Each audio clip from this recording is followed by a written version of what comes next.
The government spoke in length about this particular subject. We were dwelling about the smart city when ever since the government announced this plan. What is a smart city?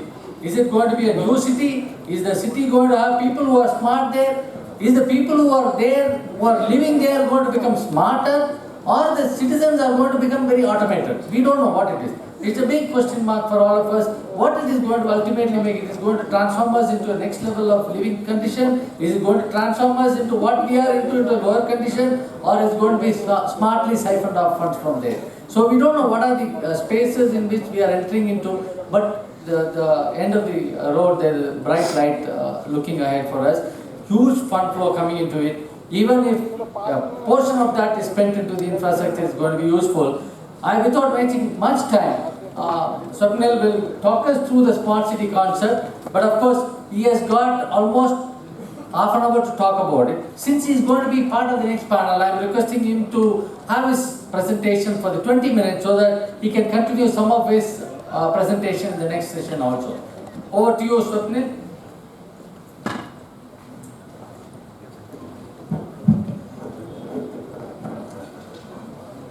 Okay. Thank you, Suresh, for the kind introduction. It's a great privilege and honor, to be here amongst all the dignitaries.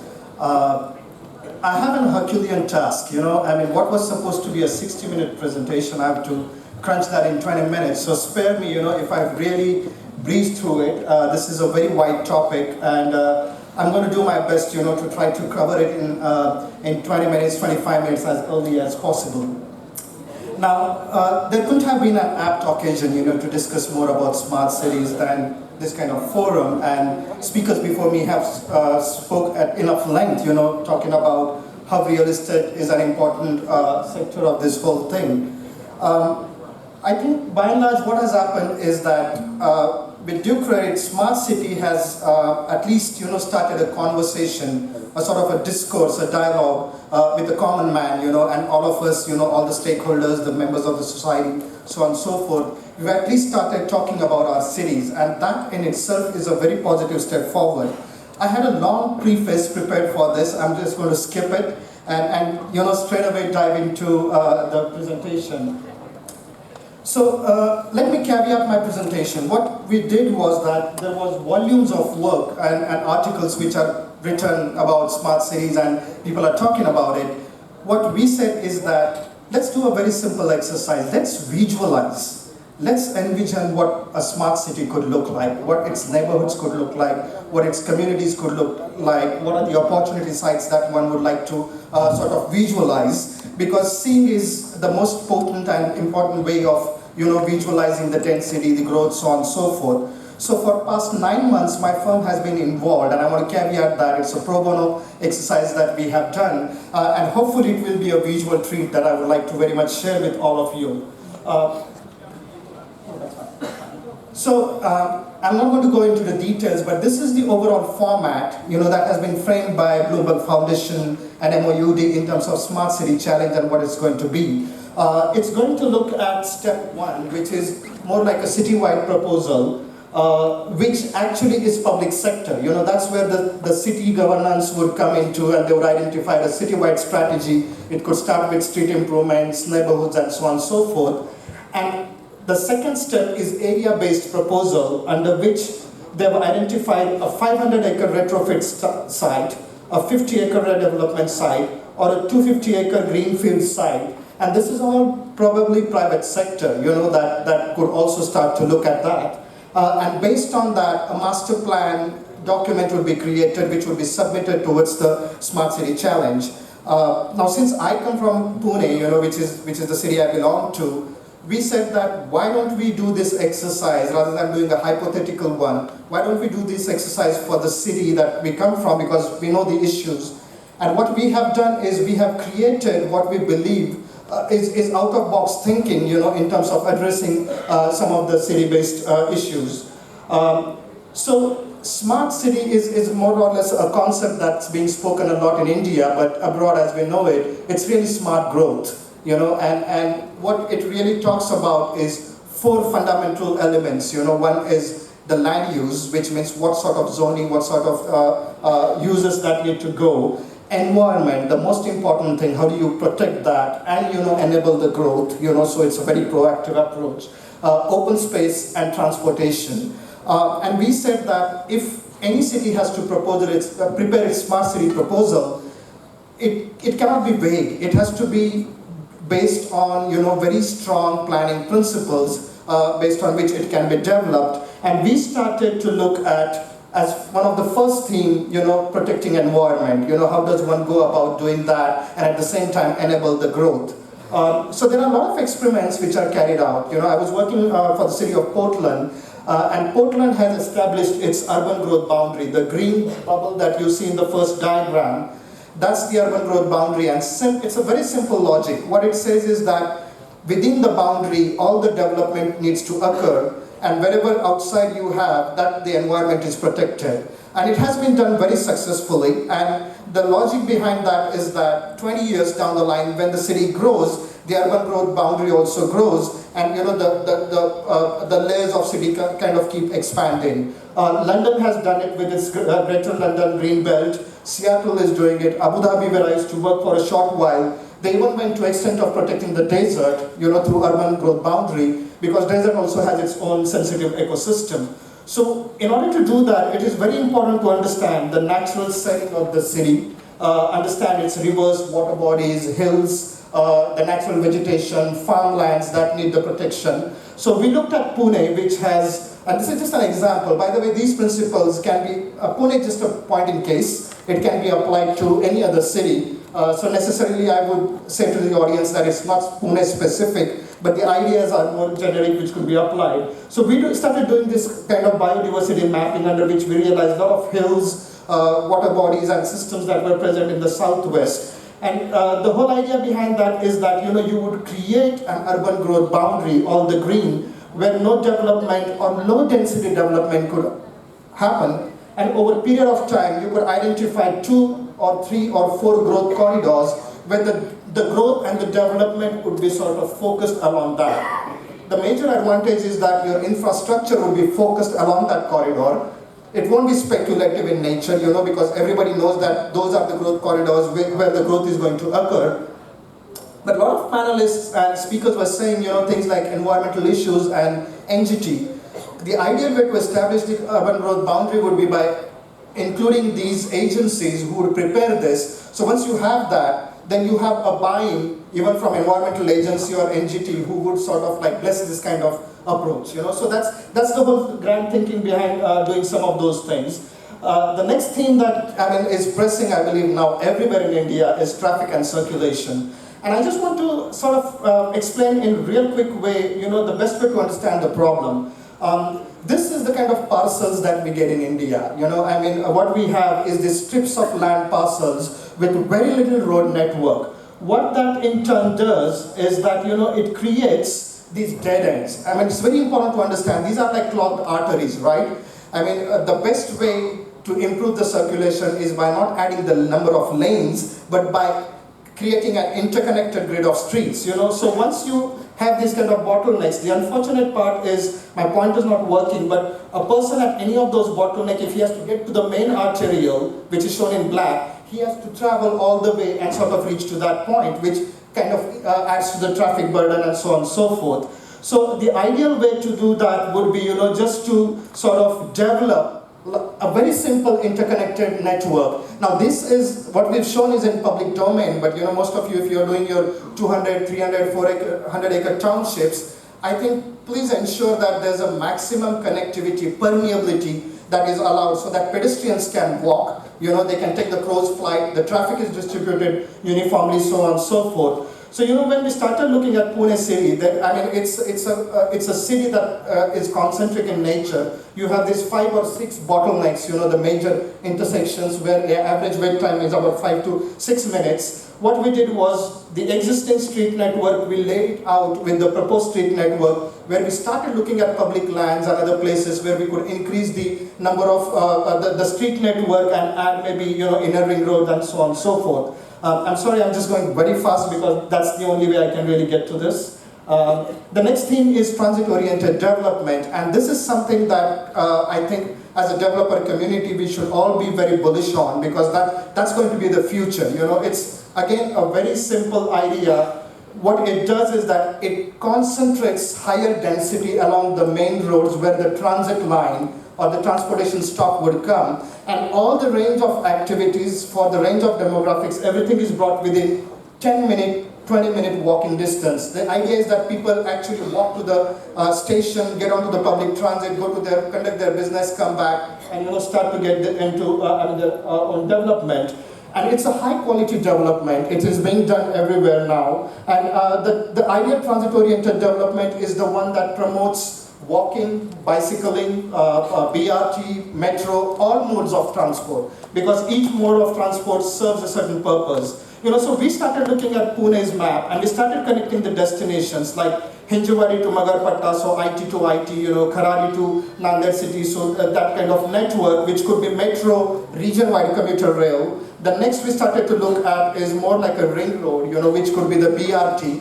BRT becomes the feeder, so people who are between the two stations get onto the BRT, BRT takes you to the station and you hop onto the train station. And then along the river, we introduced a light rail or a tram, and then all these were brought into these 20-minute catchments, the 20-minute walking distances of each of the TOD stations. And this is how a TOD idea works, it's a very powerful planning tool that has been used very successfully abroad, and there are a number of examples of that. And I think time has come that we in India start to push for these kind of developments, because this has the potential to incentivize the private estate development. What it looks at is a mixed-use development, predominantly commercial, retail, residential, variety of housing types, all brought within 20-minute walking distance with park and ride kind of facility. And I show an example of that. This is one of our projects, 65-acre township that was done in Nagpur, which is a transit-oriented development. What it looks at is there's a transit stop right in the middle, and around that a town center is proposed with a park and ride facility, high-quality Main Street retail environment that is introduced. And then the public parks, it is very important, like they were talking earlier about the quality of life and what is the place that one would like to buy into. I believe that's the kind of place that one would like to buy into, where, all your day-to-day needs are within walking distances. You can actually take the public transit, go to work. There are parks and open spaces which are not left over, which are brought into the middle, into the center, so that these become the places for social interaction. And if you notice the plan here, notice all the open spaces, how they have come right in the middle, and they become like the main public focus, public areas. And this doesn't cost anything, because this is the same 10% open space that you as a developer had to propose anyway. Just by doing things right, what we are doing is adding more value, where it becomes a visual amenity, it becomes a physical amenity that the people or the residents of the development can enjoy. And in order to enable the transit-oriented development, there were so many layers that we started to look at. It was looking at smaller block sizes so that walking can be encouraged. It looks at mix of land use, so different land uses are brought into it, variety of parks and open spaces, the origin and destination. So these are, master planning is more like a science, it's not an art, so what one has to do is use these time-tested principles, which by the way our forefathers used to use anyway. Look at Paris, Barcelona, any of these great cities, they use all these elements, walkability, and the way they position their buildings. So, there's a lot to be learned from that, which we can try and apply in this case. Then the next one is citywide open space plan. And this is a big idea, where currently right now the open spaces are being developed by municipalities and respective ULBs without any coherent citywide master plan, parks and open space master plan. What we propose is that each of these parks can be developed through public engagement in a workshop charrette-based process, where you create a theme for each of these parks, and then these parks can be taken for CSR by the corporates or developers as a sponsorship, and each of these can be developed. So that was the idea behind that. And then affordable housing, there's a big announcement about housing for all by 2022 and so on and so forth. The moot question, Pune itself, 40% slum population. The real question is, where is the land and money, to develop this kind of housing? And then when we started looking at that, what we realized is that There are two options to do that. One is develop a brand new smart satellite city, and it sounds an easy proposition, but it's not, because the problem is land acquisition, tedious process, the time, plus the sprawl that it creates, so on and so forth.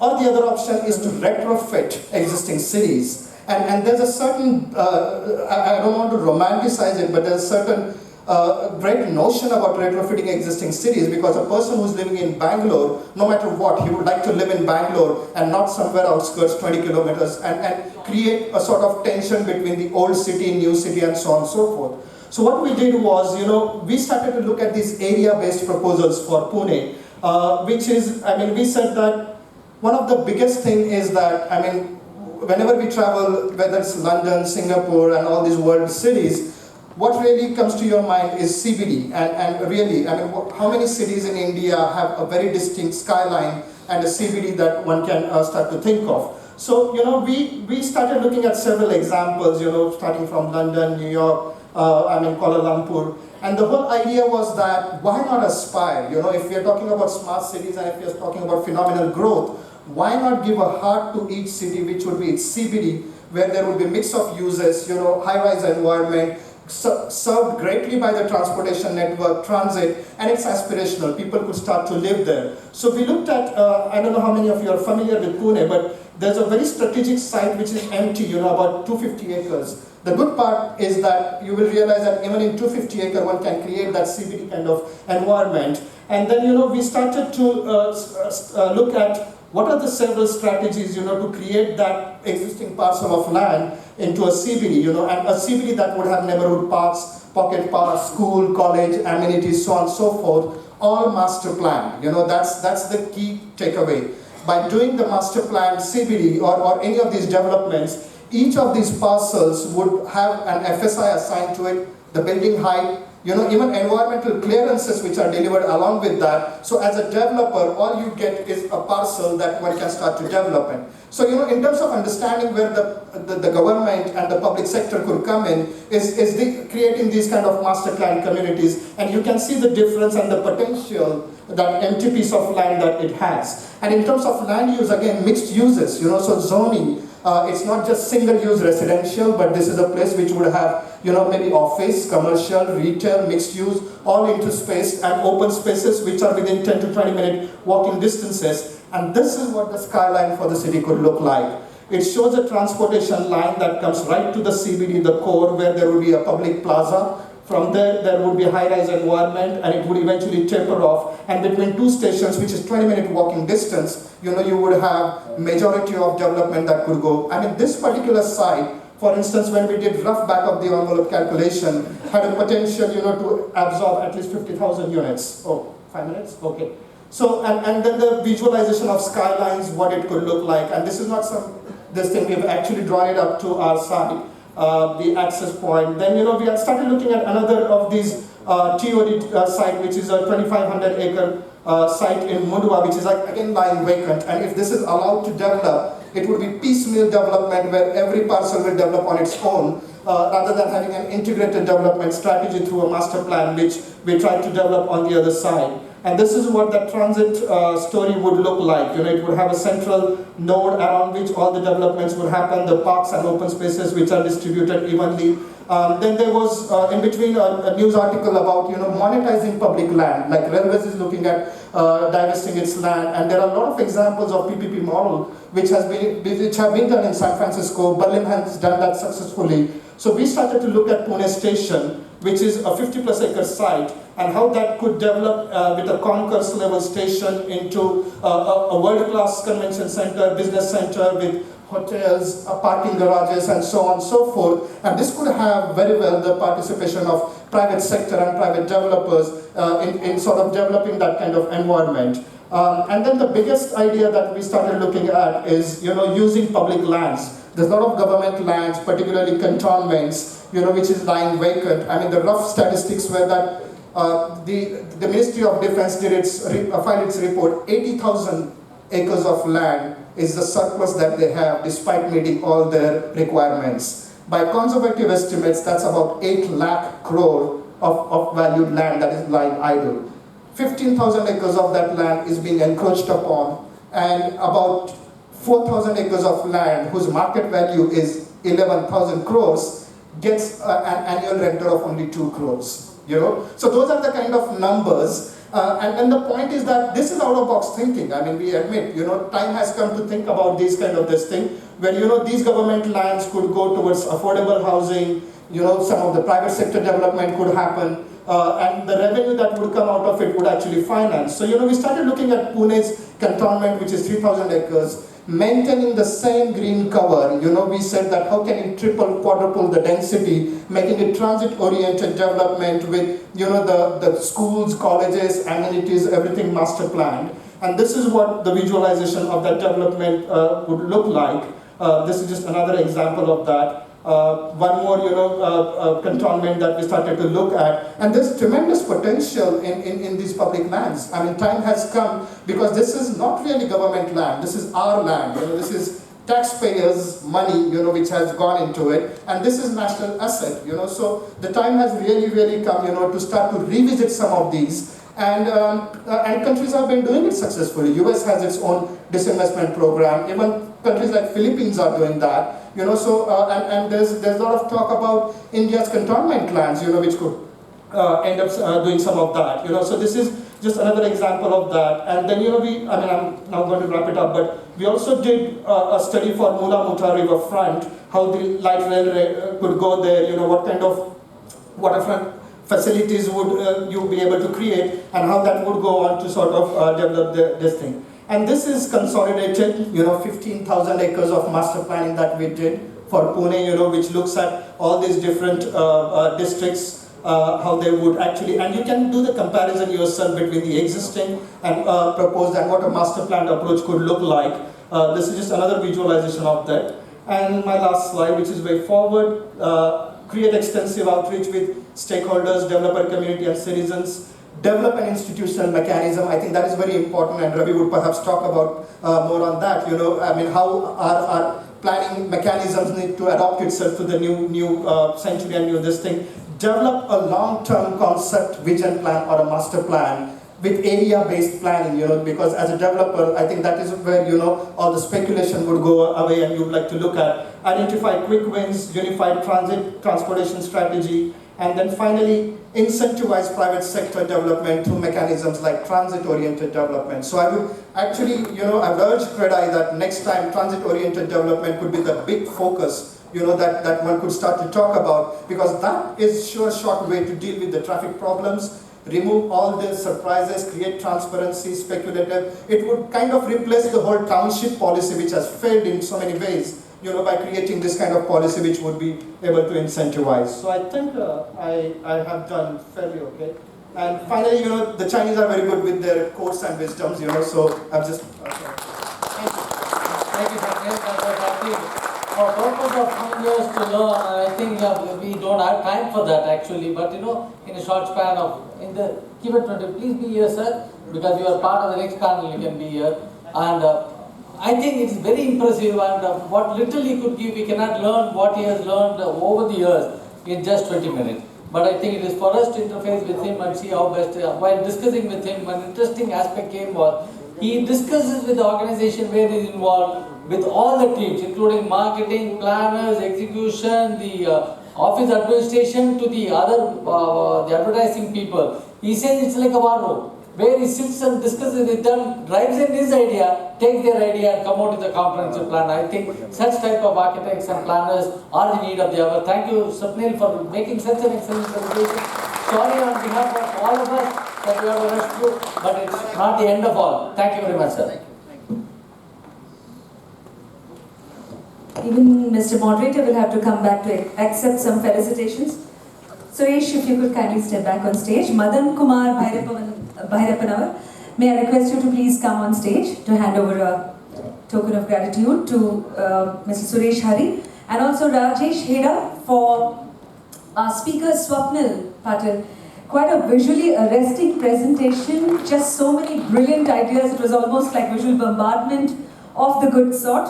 But the next panel discussion is all set to crunch the bigger question, which is that what do we do about the roadmap or rather the roadmap on urbanization, which is going to really happen, and what are the opportunities open to developers over the next 5 years? Well, managing or moderating this session would be a very experienced hand, Mr. A. Balakrishna Hegde, alias Bala, maybe hearing from him, MD of the Chartered Group of Companies and also mentor to CREDAI Karnataka, and he in turn will invite all the other panel members. It's over to you now, Bala.